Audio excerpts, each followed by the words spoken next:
Good afternoon, everyone. We hope you're having a great virtual conference. This is my first time presenting with NAUC, and it's been a fantastic day. This workshop is the second broadcasting of the Parish Digital Communication Revolution. We're going to cover social media, virtual events, websites, accessibilities, and all of that through the filter of strategy.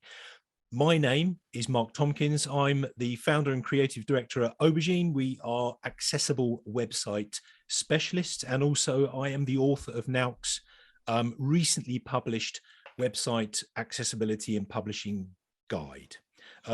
Riding shotgun with me is Daniel from Breakthrough. Over to you, Dan. Hi, Mark. Hi, everybody. Good afternoon. Great to see you. My name's Daniel. I'm co-director at Breakthrough Communications.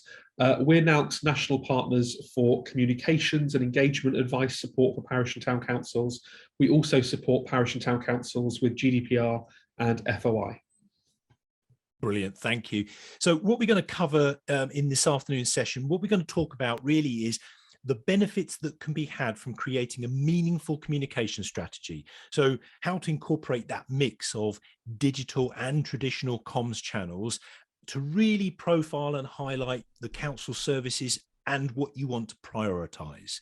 We're going to be asking the thorny question of where is your council? So when it comes to creating and implementing effective communication strategy and promoting using your website and your social media channels, where are you with that? Are you just about to start, or are you an old hack at it? We'll focus on exploring which digital channels and tools that are out there, which ones you should use, which ones you should prioritize. Underpinning that, we've got a couple of really excellent case studies that Dan and I are going to go through, where councils have effectively implemented a digital communication strategy or a particular method, whether that's website or social, just to improve that two-way conversation. All of this through the thread of making sure that we maintain compliance with the things that we need to in terms of accessibility and transparency, but also making all of this content completely inclusive. And this is one of the key things. We're going to finish off by really setting you up, setting your council up. Where would you start? Think about 6 months from now, where would you like to be? So we're going to get stuck in. The best place to start is to understand where we came from. So the backdrop. Parish and town councils are increasingly seen as the go-to council in their area. So communication underpinned with meaningful strategy can help support everything that you want to deliver in terms of aims and goals and objectives. Help sets out those communication priorities. Good communication is vital to ensure that everybody can access that information. You know, after all, everybody in your community has the right to have access to all of that information that you publish, and they want to have their voice heard. Conversation, having their voice heard. As part of that overall communication mix, the digital communication has never been so important. We'll touch on that shortly. I mean, the last 20 months have shown us that, quite honestly, I don't know where any form of government would have been in terms of communicating if it hadn't had a website, social media, or being able to leverage digital communications, because nobody could leave their house. So that the last 20 months has shown the power, the sheer power and the potential of digital communications. But now we've got these tools, we need to start to curate them and use them in a way to make sure that it's part of a strategy, to make sure that that two-way conversation is fully inclusive. So looking back over the last 2 years, we've seen digital communications used more times than any other time in history. I mentioned to the previous group, because I run a web development agency, we see a lot of technical data. And during the first 15 months of the lockdown period, the data transfer from the UK's ISP, so internet service providers, was quadruple that of it was the previous 12 months. I mean, it's an enormous amount of data.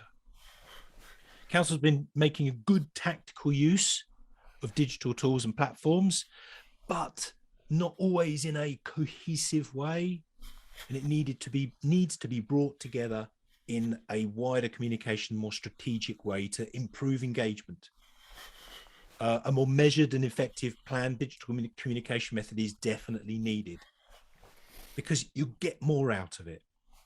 What we've seen, some good stuff coming out of it, increased community engagement in the parish council where I'm a councillor. We have seen a huge increase in the number of actually a broad spectrum of people in the community that wouldn't necessarily have engaged with the parish council, talking to the council through our Facebook page, coming to our website, coming to the virtual meetings. Using the digital communication channels means you can get to the harder reach groups. There's been a few bumpy bits, personal like Zoom accounts being used and creaking IT being used for council stuff. I mean, what it's absolutely highlighted is that as we are heading directly into precept season, it's making sure that every council puts in a good amount of money into the budget to support those digital communications, support your IT and your software and that forward thinking, because there needs to be a bit more of an investment at all levels on digital communications. It's proven that there's a greater reliance and appreciation on it. Decisions have been made in virtual meeting rooms, as has been in the commercial and corporate world for many years. So there's got to be a bit of an investment there. And of course, one of the bright stars out of the last 18 months, 2 years, of course, has been the legend that is Jackie, shining the light on council standards, which has been brilliant, because it's really focused on the great work that often goes unseen at parish and town council level. So we're going to talk about strategy, and I think this is the point at which Dan's going to take over. Thank you, Mark.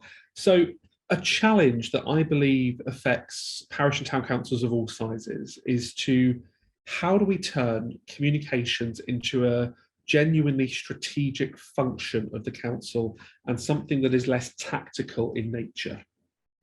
This is something that I've witnessed both as a councillor myself, but also as somebody now who works with and supports hundreds of councils across the country. This is a challenge. Councils are busy, clerks and officers are stretched. There is often not necessarily either the time, capacity, human or financial resource to really think about what are we trying to communicate, how are we going to do it, and what is its purpose. Something that I've noticed as well, and at one point I was serving concurrently as a district, town and county councillor a few years ago, and something that I noticed, and I wonder how you feel about this, is that many residents simply do not distinguish between different tiers of local government. That is a problem, that is a challenge, but it's also an opportunity for us. We know that's the case because often, clerks tell me when I say, what are your most frequently asked questions through any communications channel? And it's things like highways issues, why haven't you fixed the potholes in my street? Cleansing issues or dog poo or traffic or anything else.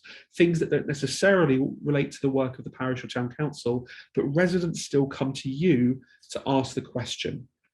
It's really important that we turn our communications into becoming far more strategic in nature, so that we can help ourselves to communicate more effectively with residents, with other stakeholder groups within the community, help people understand who we are, what we do, how we do it, how they can access the services that we provide and access the services that others provide.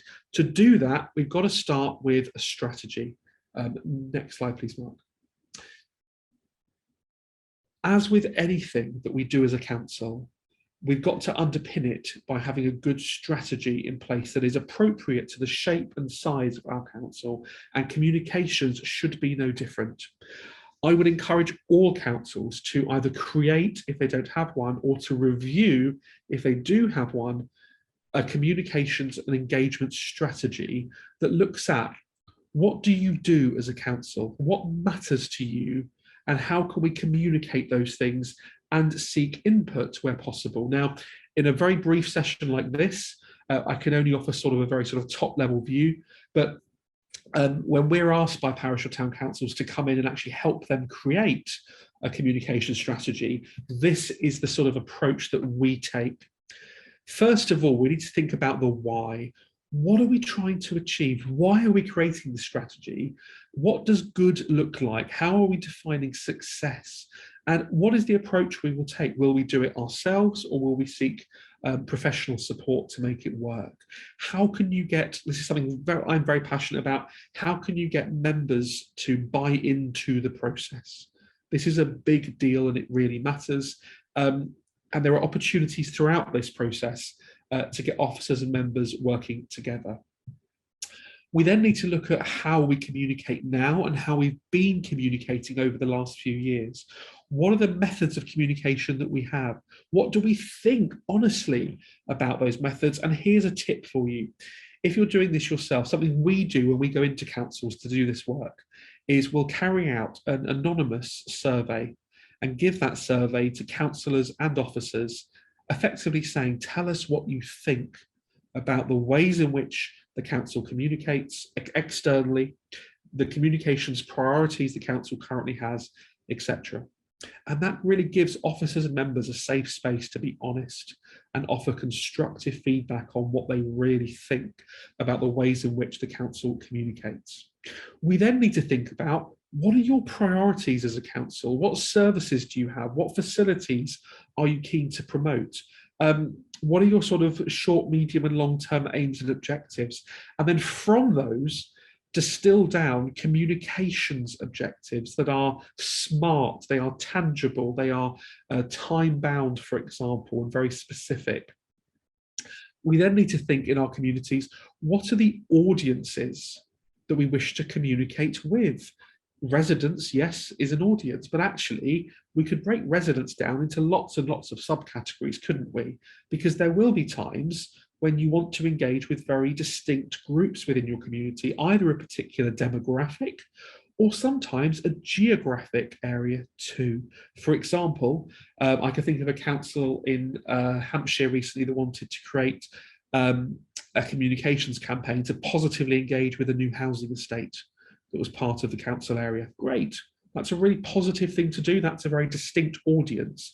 And then for each of those audiences, what are the messages we're seeking to communicate? And here's a really good, here's an idea for you to get this conversation going in your council.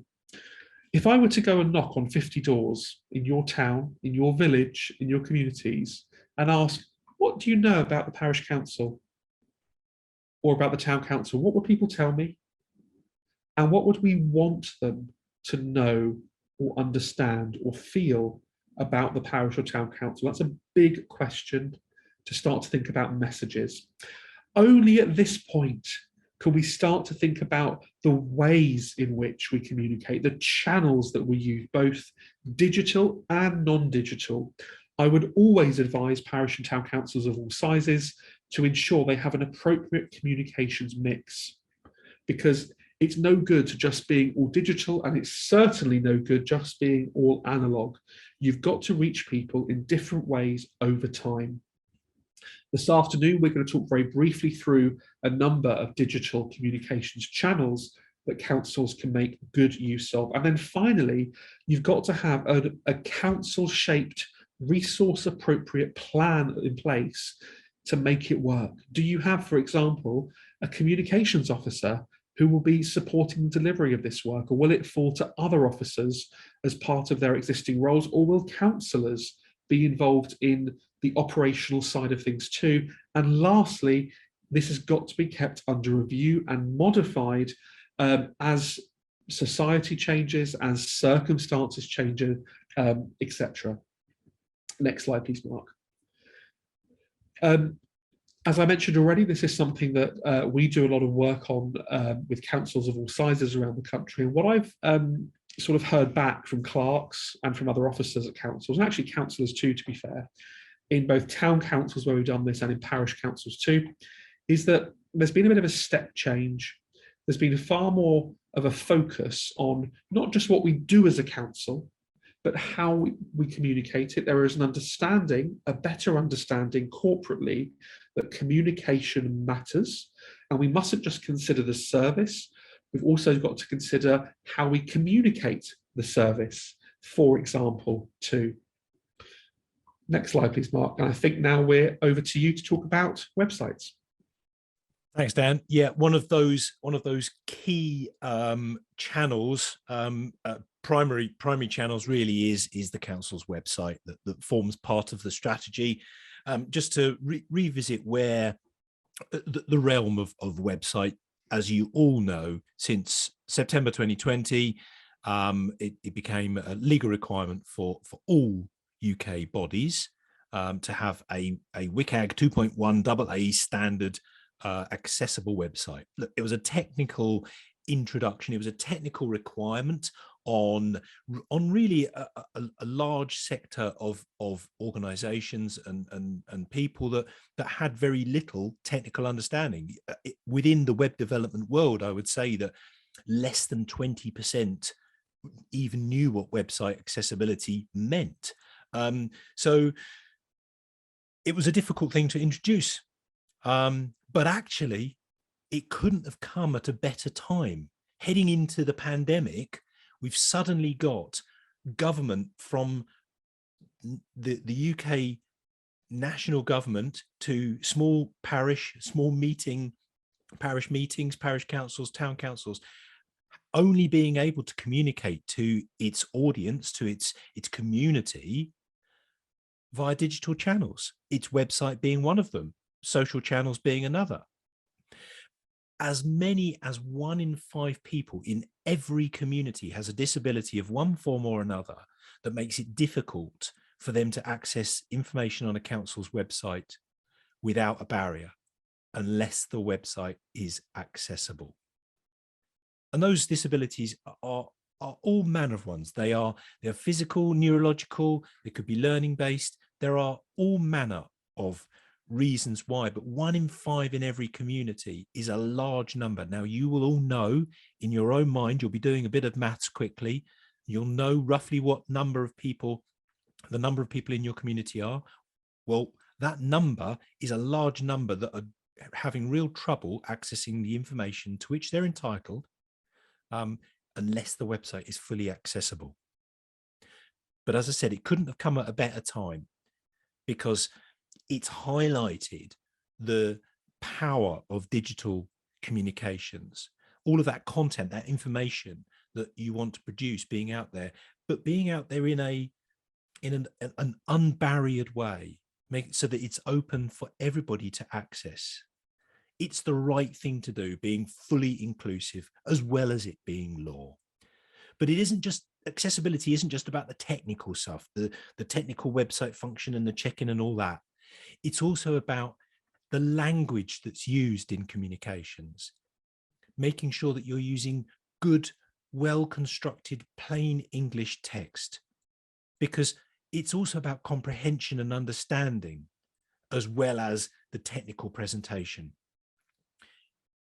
When you create a news article, when you create a web page, when you create a social media channel post, writing it in a way that is accessible, not just from a technical perspective, but the language used is accessible for all, to reduce the barriers. Because the more you do that, the more you open up those two-way conversations. And if you can open up those two-way conversations, you're going to get greater engagement.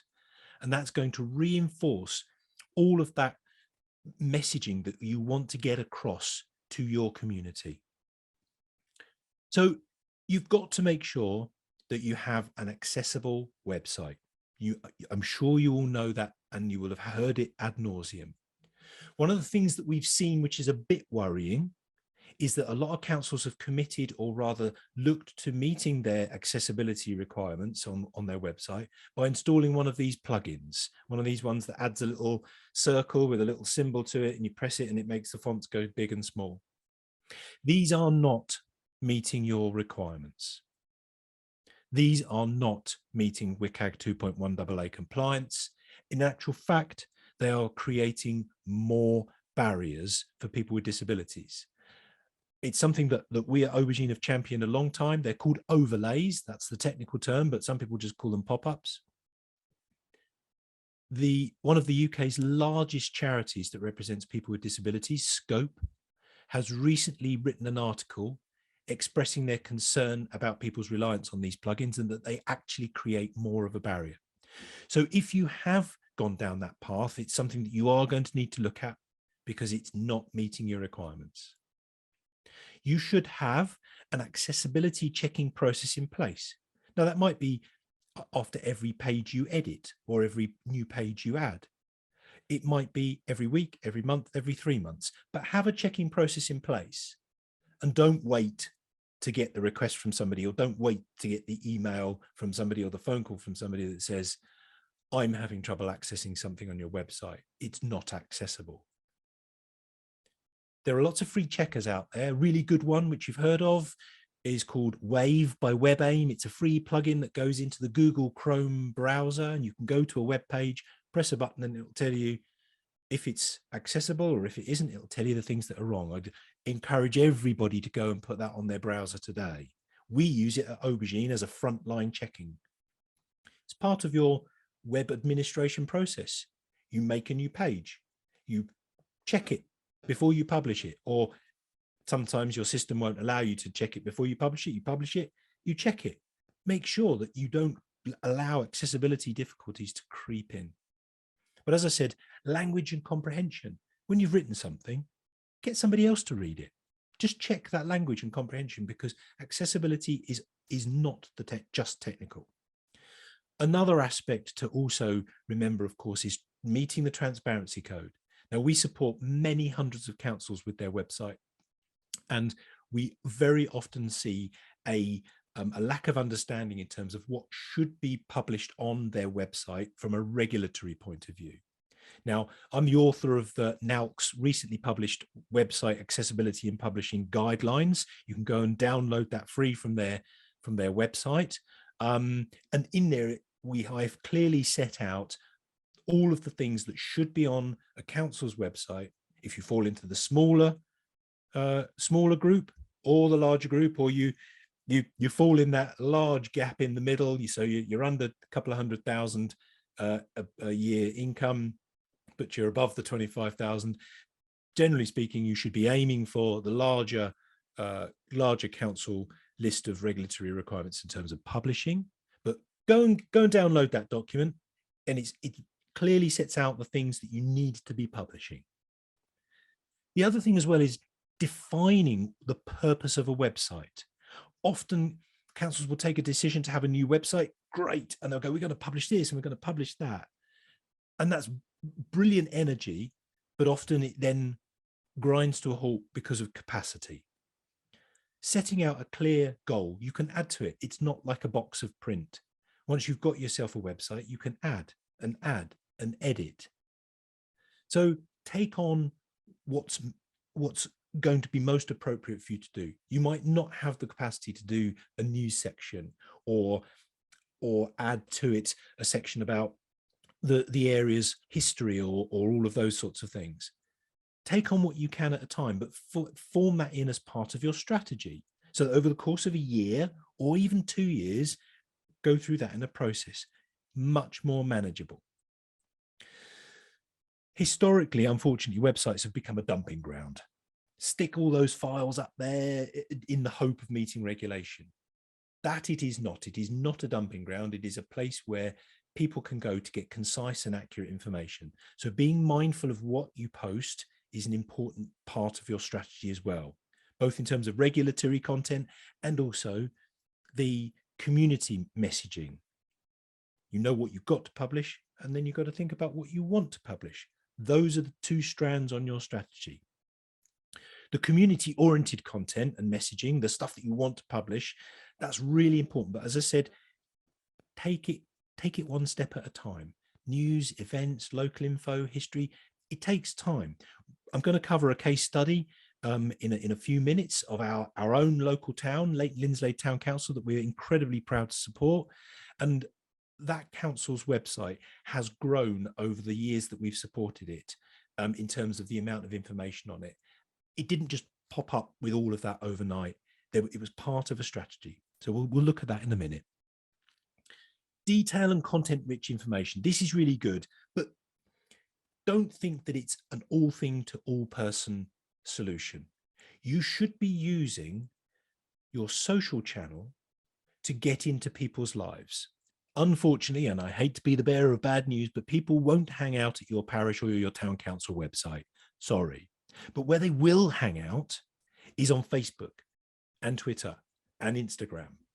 So go there, because if you post there shortened versions of what you want to say with a link back to your website for the fuller experience, you're going to get a much better engagement. You're going to open up that two-way conversation and engagement and really help get those messages that the council want to get out there to the community. Express all of that good stuff that you are doing for your community. I know we have the same challenge here in my little village. Honestly, if we didn't constantly put stuff on Facebook, people would think that the parish council don't do anything. But as a volunteer, I think I probably put in almost as many hours for the parish council as I do my own company. So tell people what you're doing, the good stuff. Have it as part of your strategy. Ultimately, the council's website needs to be a resource centre, a single point, a single destination for information, and you drive people to it. I'm going to give you some tips. I know I've mentioned already about those plugins. Some people call them widgets. Having that as a solution for accessibility on your website isn't a solution. If you want some guidance on that, feel free after this session to pop into the exhibitor panel and come and make a meeting with me, and I'll talk some options through with you. But this is an important thing. Documents that you post on the website. It'll all pretty much start out life as a Word document. And since 2016, Microsoft Word comes with an inbuilt accessibility checker. A lot of people still don't know this. It's under the Review tab. When you press that, it will appear in the bar below. When you check your Word document, it'll give you a panel. It will say on the right-hand side whether it's accessible or not. And if there are things that aren't, it will even tell you how to fix them. Once you fix them, you know in confidence you can then save that as an accessible PDF, and that can go on your website. Tables are a problem. Please, please, please get tables out of your documents. If it is financial, Excel, Scribe, whatever those financial packages that you're using, you can save it as a PDF out of that. But don't use tables in Word documents, because as a person who has sight loss or sight difficulties and using a screen reader, a table is impossible to navigate. There is no direction to tell me which column, which row I should be going in. And so all of the information is then just jumbled together in a whole gibberish mess. So try and get tables out of your documents. They won't be accessible. The other thing as well, the other tip is call your Word document what it is, so that when you go File, New, Save, call it in proper normal syntax with spaces exactly what it is. It'll be easier for you when you're looking for the document on Windows or whatever you use. But also, when you then save the file as a PDF and you upload it to your website, that document's name will help the person who's going to open it, because you will link to it. What you should not do is use links to documents, the link text being click here, download, read more. Don't do that. If you do only one thing after today's workshop, stop doing click here, download, read more text links. Because again, for people with sight loss, click here to what? Read more to where? The link text needs to be telling me where I'm going and what I'm getting. So if you've uploaded your PDF and you've called your PDF, your Parish Council Minutes November 2021, that's the link text. It tells me exactly what I'm about to open. And if you want extra brownie points, put in brackets what the file type is and how big it is. Because I've seen some neighborhood plans out there that are knocking on the door of 50 megabytes. And I can tell you how annoying it is to download a PDF on your phone to then learn that it's 50 megs. And your parishioners will not thank you for that either. They might be on a very slow internet connection. They might be on a metered internet connection, which means you've just cost them quite a bit to download it. Tell them at least they have the choice to download it. So I want to just go through a case study. As I mentioned, we're very proud to support Leighton Linslade Town Council. They were actually one of the very first councils in the UK to have our accessible website platform. They came to us with an old Drupal website that was 5 years old, and it had no accessibility compliance, very little transparency code compliance, not through anything that the council wasn't doing. It's just that the website wasn't able to give them the tools that they needed to meet that. Wasn't mobile friendly. So the council knew that the website was a powerful and necessary tool as part of their overall communications strategy. I mean, they're a reasonably big town, 40,000 residents, a lot to get across in terms of messaging, future plans and initiatives. The existing website was out of date in terms of capability, and there were some unresolved technical difficulties as well. And they maintained it to the best degree that they could within its current capabilities, but it was very time consuming and it wasn't functioning in the way that they wanted. There's a screenshot of it. I remember it all too well. So Leighton Linslade Town Council took the position that they needed to invest in this communication tool. It's a central mechanism of part of that overall communication strategy and infrastructure. It needed to be more easily edited, preferably on WordPress. I mean, our WordPress converted system to make it accessible. There's hundreds of millions of WordPress websites out there. A quick word on that, no pun intended. WordPress, just because it is WordPress, doesn't necessarily mean it is accessible. A lot of changes need to be made to a WordPress system to make it accessible. So just keep an eye on that.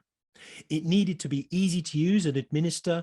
Obviously, it needed to meet compliance. It needed to be responsive. We knew that looking at the analytical data, it was going to be used by 75% of people from their mobile phones. It needed to have a clean layout. And when I say layout, it's about also exposing the text in a nice, clean, open way, rather than all the text jammed in. People with learning disabilities, dyslexia, need to be able to come to a web page and not look like they're hitting a wall of text. There needed to be a low technical input from the council's communication team, so not too much of a steep learning curve to understand how to maintain it, and it needed to have some longevity and future proofing baked into it as much as possible.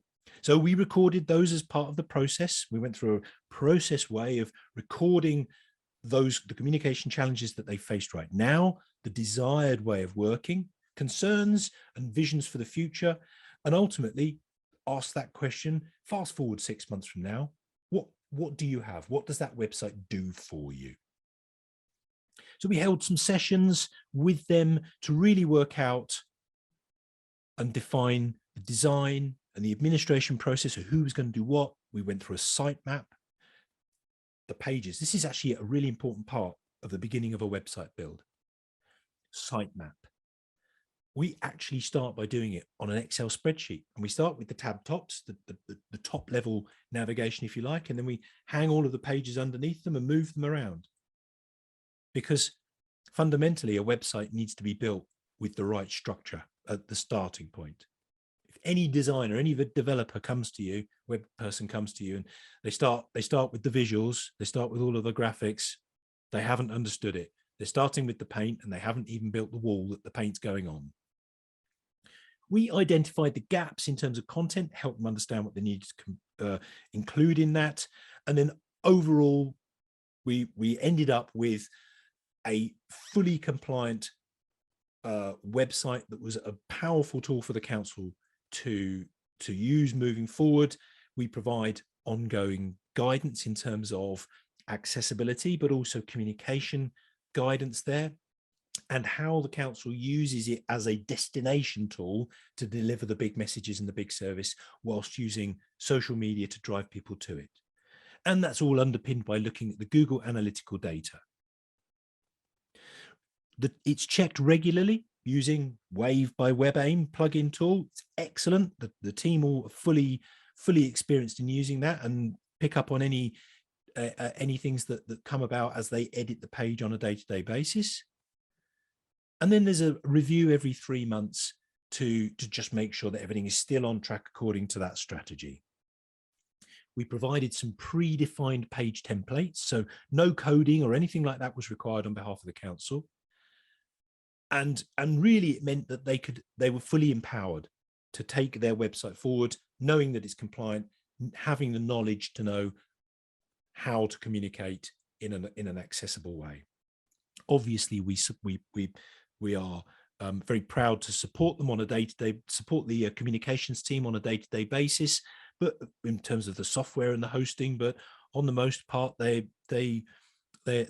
fully empowered and look after the site brilliantly themselves. So the website provides that wider communication platform. It forms as part of the overall communication strategy. It's a central part, actually, in terms of reaching those 40,000 plus people. And, you know, I'm proud to say, albeit a teeny tiny slither of contribution from Aubergine's part, proud to say that Leighton Lindsley went on this year to have been awarded Local Council Scheme Gold Award, and actually was in part due to the council being able to evidence all of the 52 criteria by linking it to relevant page on their website. So I said it's an incredible high level recognition there. There's a couple of snaps of the screen there, but by all means just Google Leighton Lindsley Town Council and you can go and experience it for yourself. One of the aspects that is important to remember that runs alongside the website as well as social media channel messaging are also things like newsletters. So this is the point at which I'm going to get Dan involved because he's got some excellent information and guidance on newsletters.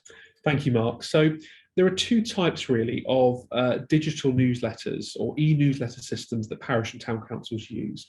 And very briefly, the first is a more sort of taking your printed newsletter, the thing that many parish and town councils do. And by the way, I'm firmly of the view that printed newsletters are an integral part of any parish or town council's communications mix. But then what they're doing is turning them into PDFs and perhaps putting them on the website to be downloaded or sharing them out to some sort of email list. There's nothing inherently wrong with that, but you are missing huge opportunities. First of all, if the newsletter is created in Word, as Mark said earlier, use the inbuilt accessibility checker. It's there, save yourself time. And a note of real caution, if you or your designer is using any sort of desktop publishing software, because by default it is unlikely to be as accessible as it otherwise might, but different software packages have different accessibility tools built in. What we'd always recommend, and one of the things that we do for many parish and town councils, is use and create a proper email newsletter system. By far and away the most common, and it's free, is Mailchimp. Mailchimp, as in monkeys, is robust. It's been around for 20 years. A bit like when Mark was saying about WordPress, out of the box, it is not GDPR and PECR compliant.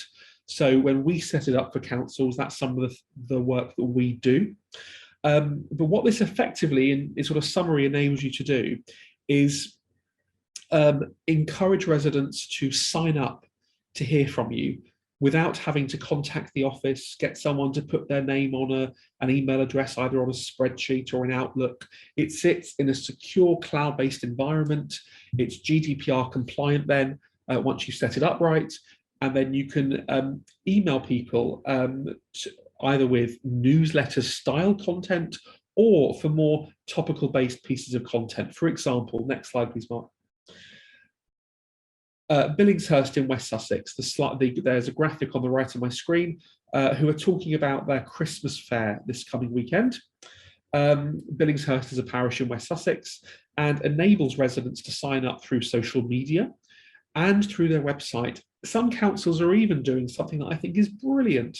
They're printing out QR codes, which thanks to COVID, we're all now familiar with, and putting them in their notice boards, encouraging residents to scan their phone against the QR code and sign up to a newsletter. Queen's Park, London's community council, sent out an email this week using Mailchimp that we set up for them a couple of years ago, publicising what they're doing. They're a very active council, doing lots of events in December. So e-newsletters can be very powerful communications tools for parish and town councils of all sizes. Next slide, please. One final caveat before we talk about social media, and that's bear in mind that newsletters, printed and digital, are powerful tools to communicate, but actually you need to ensure, of course, you have content available in different formats should it be requested. Social media. Now, social media is a massive subject, and it's probably the thing that we get asked about the most at Breakthrough Communications. Very, very simply,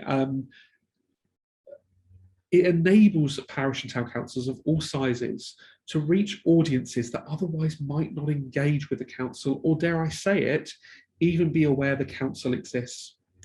It's a great way to humanise the council, to show people who we are, what we do, and how we do it, to demonstrate that we are passionate about our communities and that we do genuinely awesome things. I know that as a councillor, you know that as clerks and officers and councillors, but social media is a great way to positively engage with our communities. Yes, it comes with challenges too. Yes, sometimes there is an issue with social media around sort of negativity and trolling sometimes, but on the whole and overall, it can be a very positive place to engage. Just as with your website though, accessibility and inclusion matters. For example, when you're creating videos, either recorded or live videos to put on social media, or indeed on your website, they should have captions on. Different software packages, different social media allow you to either create them automatically. You can have automatic captions on Facebook and YouTube, for example, and they're usually pretty accurate, but you need to think about accessibility. But what you also need to think about is your strategy and your content and your tone of voice, your digital tone of voice. And all of this should go back to the communication strategy that I talked about at the beginning of this session. What kind of content are we going to put on there? How can we avoid just making it tactical and responsive?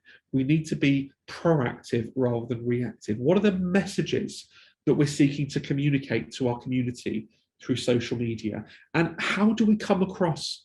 What is our digital tone of voice? What do we sound like? And as a general pointer, I would say look at what businesses do, in the sense that particularly big businesses are often a lot more friendlier, chattier, and sort of softer in tone of voice on social media than they are on other communications channels. So a lot to think about. I just want to talk very briefly about, just very briefly as well to mention, I'm not going to dwell on it, I'll put a link in the chat window. One of the things that councils come to us often to say is, well, how are we doing on social media? So we offer this to councils everywhere in the country, and it's entirely free. There's a link in the chat window where we can carry out a social media health check on your council, where we'll give you a report, compare you to councils of a similar size and type around the country, and give you specific pointers on what you could do even better, and it's all entirely free. I just want to briefly talk about two more things though. The first is digital surveys and consultations. Taking the pulse of our community is important, whether it's for something like a resident survey, something you might do every year or every couple of years, or whether it's far more specific, either a consultation on a service or a facility, or something regulated, such as a neighbourhood plan. whatever we're doing, it's really important that where we carry out paper-based consultations or in-person based consultations or events, we should be doing them digitally too. Digital surveys are really effective ways to take the pulse of the community and to get feedback in an accessible, inclusive way. The two most common pieces of software to use, and both of them have free versions, are Typeform. Typeform is fully accessible, compliant. It has the same degree of compliance as what your website should have, WCAG 2.1 AA, and the other one is SurveyMonkey. Both have free versions and both are very powerful. Next slide, please, Mark. Broadstairs, I'm going to take you down to the southeast of England, to Kent. Broadstairs and St Peter's Town Council. We worked with them on their neighbourhood plan survey, on their community survey, and of course we produced a paper-based survey, as you'd expect. It was also made available in other formats, but we also created a digital survey, and what we found was that many people found out about the digital survey through the printed survey and took part that way, and it had hundreds and hundreds of responses. That was where we heavily promoted it through organic and paid for geo-targeting on social media and through other digital channels too. Next slide, please, Mark, sorry. I can think of actually a council in the last couple of weeks we've been helping, Beaconsfield actually, where we put a QR code, something very simple. We put a QR code on the printed survey to actually enable people to scan it with their phone and actually then take part in the survey digitally, because different people will respond and engage in different ways. And one of the reasons to do something like a survey or a consultation through different means is to make it as accessible and inclusive as possible, giving people all opportunities available to take part and have their say. Next slide, please. I'm going to take you slightly west from Kent to West Sussex to Billingshurst, a sort of mid-sized parish, where just over a year ago, we worked with them to carry out a consultation on a skate park. They wanted to upgrade the skate park, they'd sought design options, and now they wanted to hear from service users. It's true to say that a majority of service users of a skate park are likely to be under the age of 20. Not all, but most. So we did very heavy geo-targeting on social media, on Instagram and Facebook, and it's still there now, actually. There's a video on the council's Facebook page that was accessible. It had captions built in. It was peer-to-peer conversation. It was a young person talking to other young people, saying, look, the parish council are upgrading it, tell them what you think. We had over 400 responses to that consultation alone. Very powerful indeed if we get this right, linking in the power of social and surveys too. But it's not just about surveys, it's not just about social media. Next slide, please, Mark. I'm going to come back to apps in a second. Can I ask you to skip ahead one more? Sorry, my fault. I just want to briefly talk about, on the next slide, sorry, virtual engagement events, because this dovetails back, then we'll talk about apps finally in a moment. Many councils are still finding ways to stream their meetings or to hold or to stream in-person meetings, but there are loads of opportunities that go beyond that too. For example, we've worked with a number of councils on both resident surveys, but also on neighbourhood plans, to hold engagement events, virtual engagement events, a bit like this on Zoom, but then live streamed to social media. You may not be able to see on screen, but there's a graphic that depicts 4 videos we created for Broadstairs, and 2 of their engagement events combined had each of them had over 1,000 viewings of the recorded video, which was hugely, hugely powerful. And again, we added in captions afterwards as well. So there are lots of things we can do, linking in social media, but also digital engagement and digital survey and response. Going to invite Mark to go back just to talk briefly about apps as well. Yeah, another thanks, Dan. Another aspect of that digital engagement is an app that lots of councils over the last few years have looked to and invested in getting an app to augment their website or a particular project, apps are subject to exactly the same accessibility requirements as your website. It is not well known that that is the case, but it is. In fact, whether you have a website, a web app, or an app, essentially, if it is a digital form of communication that you have control of, it must meet the accessibility guidelines. So I would encourage you to check your app if you have one. They are brilliant tools. And the good thing about an app is that you can, unlike any other channel, you can push content to the users, to your community. That's one thing that a website cannot do. So whether you use it to augment what you have with your website, so it could still have the same regulatory and community-oriented stuff like news and events. You can push the news posts out through the app, appears on your phone, new post comes up, or an event, or you use it for something specific like a trail. All of these things are really, really good to supplement the work that the website does. The website does a lot of the heavy lifting. And you can use an app for the more community-oriented and engagement.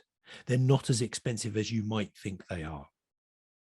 They are great for keeping continued engagement and also people coming into the area. They're a very good thing for people to get involved in, especially things like trails. We've got a couple of great ones here in Leighton Buzzard, history trails. The kids use it in and around the town, all ages of the kids going through the schools using the trail. It's very good. Some tips and guidance. So lots of apps are not accessible. People who need accessibility help often rely on the phone's native accessibility tools, but that's not right. And the app itself should be natively accessible. So get them checked. Think about the purpose or the plan. One of the things that we often hear is, oh, I think I need an app. What do you want the app to do? Oh, I don't know, but we definitely should have one. That's not the right approach. Think about a reason, an engagement. Where is it that you want to start engaging? Is it that your content on your website and your normal published stuff isn't getting out there? Then something that supports your normal website publishing that pushes the content out might be for you. So don't just have one just because they're there and they're seen to be the next thing. They do come with some burden. So we're coming towards the end, and I just want to finish off with a few final remarks, if I may. More and more councils are making communication and putting it as part of their strategy. It's really important that you think about what you want to say in your overall strategy. Don't try and boil the ocean. Don't try and say everything and everywhere. Have it as part of a plan. Achieve it in periods of times rather than try and do it all at once. You know, the old analogy of plate spinning. Consider the mix of digital and non-digital communication channels. They work well together. You know, Dan's example of the QR code on the engagement piece to get people to go and do the survey. Good idea. Consider how people use social media. And so think about how you get involved in that. Website and accessibility did have a few teething problems to get going, but ultimately there were lots of flashes of the future and bright sparks that have really grasped with it. And right now the adoption of the technology and the new way forward has been adopted by over 50% of councils in terms of accessibility, which is brilliant. With, you know, had the pandemic come along, I wonder whether it would have been adopted quite so readily.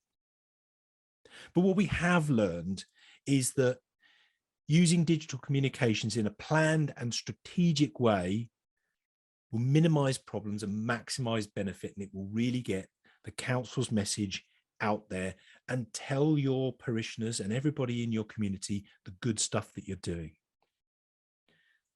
Thank you, everybody, for your time this afternoon. We hope you found it useful. We hope you've been able to take away some good stuff. I think there's a couple of questions in the chat there for us. What have we got here? So from Belinda, I keep asking our town council to have a hybrid meeting, try live streaming, but our town clerk advises it would be illegal. Understandably, members don't want to take that risk. Could the government update legislation on this? Well, you know what, Belinda, I think our shining light in Jackie has been championing this a lot lately. I can't answer it. I'm neither a lawyer or involved in live streaming sides of things, but I sincerely hope they do. I think what we are seeing some councils do really well. I mean, I guess Nalk and others might want to comment on the issues around hybrid meetings, because we know that's a challenge. We know we can't do that. What we're talking about, and actually some of the examples I can think of, are where councils are holding in-person meetings. So they're not hybrid meetings, but are then streaming those in-person meetings. Actually, the council I've referenced a couple of times, Billingshurst, does that really well on their social media.